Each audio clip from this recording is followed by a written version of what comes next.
Welcome to our writing coaching session on the advanced writing techniques for your academic papers. And the subtitles is Making Connections. Just know that in academia, we love two-part titles separated by a colon, where one part is the general topic, and then the second or the other part is directly related to your thesis. So you're going to see that the thesis for this presentation is Making Connections. Thought you'd like to know. You're not going to serve your guests a gourmet meal inside a garbage can, so your research paper's organization and formatting do count. The first Making Connections is the thesis. So the bottom line up front, or bluff, is what's the one thing you really want me to know? Well, it's this, that your thesis is a unifying factor for your research paper, the hub of your wagon wheel, the place where the spokes connect. So your thesis is going to be the hub. Let's see what connections we can make. I'm going to provide to you now some background information and support for what I'm providing to you. Please remember that you have 24-hour access online to Purdue University OWL. And that OWL stands for Online Writing Lab. And there's the website for your use. And throughout the course's Blackboard, you should find some connections to the Purdue OWL. Don't forget that our St. Ambrose University has a Student Success Center, and it's located on the first floor center of St. Ambrose Hall if you're going to physically go there, but you also have access to them at that phone number and that email.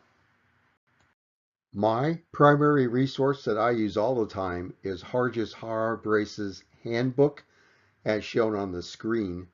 And remember that it breaks the book into a number and letter system so that every rule in a logical progression is easily accessed by knowing the number and letter.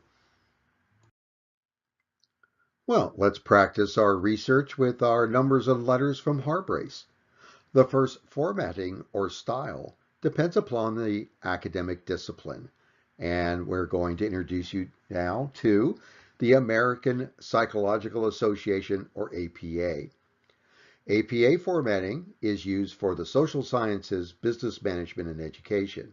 Academic writing can be used as competition writing, so everybody in social sciences, business management, and education has signed up to use the APA style or formatting, and that consists of a citation with both an author and a date.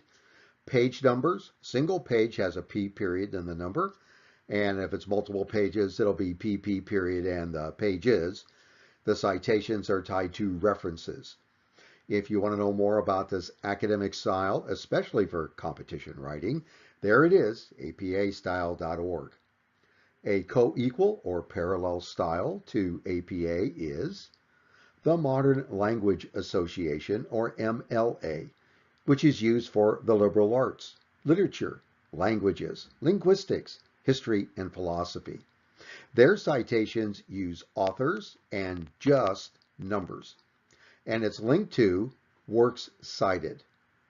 So on the right, MLA uses works cited and just an author page number, but we're focusing on APA on the left.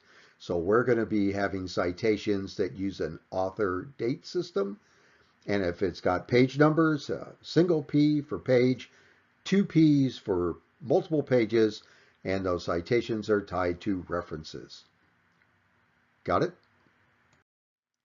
The sequence now, as we continue on with the presentation, will be discussing the thesis statement that will appear in the conclusion, and then the thesis statement that's introduced in the introduction. We'll talk about the two-part title, the running head, and then citations and references. But let's continue on with our Making Connections theme. The first one is to remind you is the proved or disproved thesis, your bottom line, is going to occur in the conclusion. And then you're going to introduce your thesis with a research question possibly. The thesis is going to appear in your introduction in some sort of introductory format. The title for your paper also includes the thesis. So the title, again, is tied to the thesis. Your running head is either your last name or a portion of your title. And your title is tied to your thesis, therefore the running head can be tied to your thesis.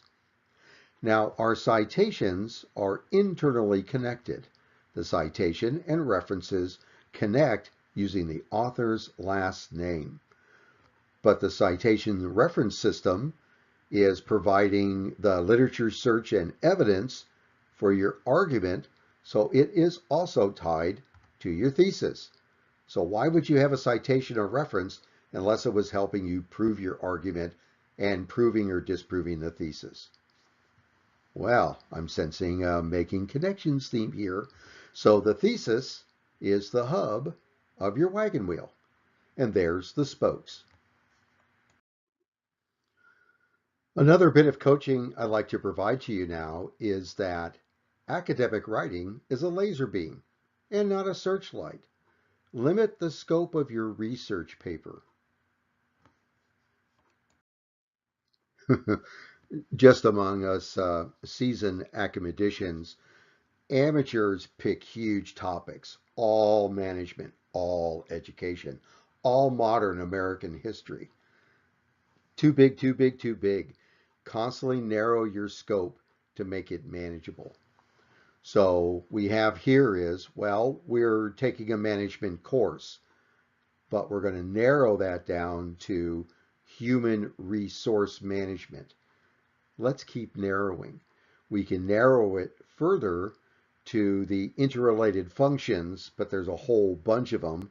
So we could take all the functions and narrow it down to just the connections between job descriptions and performance management. And the unifying single factor is the how well results, which create our standards. So we went from all of management to human resource management to the interrelated functions to the connections between two functions, job descriptions and performance management, and narrow that down to the one unifying factor, which is both of them contain the how well results used in the standards. Academic writing is a laser beam. Limit the scope of your research paper. In this example, I'm going to talk about narrowing again. Continuing on with that theme is, believe it or not, how well results, the standards, occur throughout the functions of management. How well results could go into the recruiting for a realistic job preview. Standards and results get listed into the interviews. How good should a candidate be able to do things in order to be hired? You're going to see where it's used in Chapter 7 for training, your training standards. Chapter 8, performance. How much do you have to achieve before you get promoted and developed? Standards for being retained or standards for being let go for Chapter 10. Chapter 11, base pay. How good you have to do it to get paid. How well do you have to do it for incentives? You're going to go on to Chapter 16 where we start talking about performance management also for the whole organization. So it's all everywhere. All you're doing then is saying, let's just take one connection between job descriptions and performance management. So it's just another illustration is you're going to do a research paper, limit its scope so you can focus on one topic. Stephen Covey has some great advice in his book, The 7 Habits of Highly Effective People. And habit number 2 is begin with the end in mind. Again, we're talking about bluff and the thesis. It's so important that let's take a look at a definition of a thesis from our Harbury's Handbook. Most academic writing has a thesis statement. An explicit declaration, usually a single, clearly focused, specifically worded sentence of the main idea. Well, let's start constructing our paper, or let's get the hub of the wagon wheel put in first and then start putting in the spokes. So we have our formatted paper, and in the conclusion, we have our proved or disproved thesis. And there's a sentence that we've constructed to be the thesis. A manager does use job descriptions as a guide for performance management. Well, we need to introduce that thesis. So we now are going to remind ourselves of what is a research question that can be used in an introduction. Just for example, in the blue, if the initial thesis is ethics make good business sense, turn that into a research question. Do ethics make good business sense? Or in the green, initial thesis is planning and control are interrelated. Well, the research question could be, are planning and control interrelated? So now that we have the hub of our wagon wheel, our proved or disproved thesis in the conclusion, we're now ready to have the matching introduction, which could open with a research question. Does a manager use job descriptions as a guide for performance management? Now that we have that, we can also do our title. The title has two parts separated by a colon, and one part is the general large theme, and then another part is directly tied to our thesis. So as a whole, it might read Performance Management, Use of Job Descriptions. Now that we have that, we're actually ready for our running head.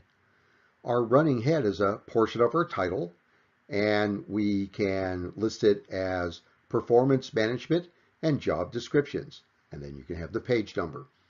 If you need more guidance on setting up the formatting of your paper, including a running head, I've got another video for you in Blackboard. So take a look where it says formatting a research paper. Well, there we have it. We have our hub and some of our spokes. Let's get some more spokes connected. This will be on citations, whether they're quotes or paraphrases, linked to references. They're a buddy pair. Essentially, when you have a citation and it's supporting reference, you're saying, look what I found where, and you can find it there also. It also prevents plagiarizing. If you're borrowing somebody's intellectual property, where did you find it and where can other people find it? And you're giving credit to the original author or authors. Thank you. Continuing on, where you can find it is in the references. And you'll list the author, publication date, the title, the place of publication, and the publisher. And the connection from the reference to the citation is the author's last name. So if you would please look at the first word or few words in your reference, that's what's got to get into your citation. So I picked a sentence out of our no and the other authors, that's the et al. And on page 235 was this wonderful quote that supports our thesis. The goals, behaviors, and activities should be measurable and become part of the employee's job description. And that quote comes from Chapter 8 in Performance Management. Remember, the connect the dot is the author's last name. Every citation is supported by a reference.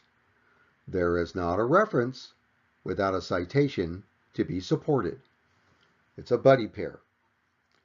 Now, you're going to say, well, what if I read a great body of work that led me to this thought? Fine, that's what a bibliography is. References is a one-for-one correlation. If there's a citation, there's got to be a supporting reference. If you've got a reference, it's there because you've got a citation. You've got to have that correlation. Okay. The next one is that you're going to have quotes and paraphrases. Now, it's easy to know that you've got a quote because there's quote marks around it. But what if you've just got a plain sentence sitting there as a paraphrase? How do we know that it's a citation and to go look at a reference? APA has solved that problem for you because there's a date. So if you see a citation and all of a sudden there's a date after that, you go, that's a paraphrase, and there's going to be a supporting reference. Huh? APA does work out. What if we have a situation where we're using multiple works from the same author? As an accredited financial counselor, I like reading Rick Edelman's books. So if I'm writing something academically and I'm giving Rick credit and I'm quoting from different books, how do you know? Well, it'll have his last name, but it's always going to be the same, Edelman.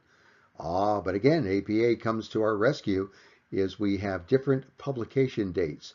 So in a paraphrase, you know that if I go Edelman 1996, it's going to be the truth about money. If it says Edelman 1999, it's going to be ordinary people, extraordinary wealth. What if we have a situation where there is no author's name? Websites, government agencies, journals from organizations, they're not going to have a specific author's name. So we can use either the name of the website, the government agency, the journal's titles as the author's name. Let's talk about the Purdue Owl. A paraphrase from the Purdue Owl might read, the Purdue Owl, and we know it's a paraphrase because it's got the date, 2019, recommends. And its supporting citation would use the website's title in lieu of the author's last name. So I've got the paraphrase with the Purdue Owl 2019. When I go to look at the references, look down the alphabetized listing for P's for Purdue Owl, and then there's the full reference supporting that citation. Okay, you're going to crank up the pain level now and go, well, what if we really don't know the author and we're not sure what to do next? Is put in a substitute just so you can connect the dots between the first word in the citation and the first word in the reference. So you can use just the plain word author or author unknown or author 1 and author 2 just so we can connect the citation into its supporting reference. Can you connect the dots? Now let's discuss how we handle integrating the citation into the actual sentence in the body of your paper. Because a citation has three elements: author's last name, publication date, and page numbers. You kind of have three options. Here's example number 1. The author here has decided not to clutter up the actual quote, but to go, here's the quote, and then how to find it. So we start with a quote: goals, behaviors, activities should be measurable and become part of the employee's job description. And then after we've completed that thought, then we'll put the citation. Author's last name, and because there were 4 authors, we're using the Latin for and others, the publication date, and the page numbers. We didn't clutter up the citation. We put the connect the dots at the very end. Let's continue. When we put the citation at the end, the sentence ends after the citation information. So notice that there's the end of the quote, but not the end of the sentence. And then the period goes at the actual end of the sentence. Let's look at another example. Let's say the author decided to put everything up front. So we have the author's last name, and then the publication date and the page, and then we continue on with the quote. Because the end of the quote is the end of the sentence, the period goes inside the quote marks at the end of the sentence.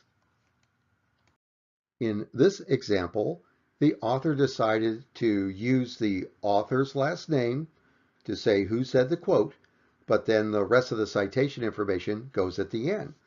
So we have no stated, and then the quote, and then we put the rest of the citation. Because the citation, again, is at the end, the period goes at the end of the sentence. And there you go. Now let's discuss references and reverse indenting. Make your references easier to read for the reader by having the reference alphabetized and only the first line against the left margin, and all other lines indented 4 or 5 spaces as shown below. Now that we've discussed citations, let's talk about the supporting references.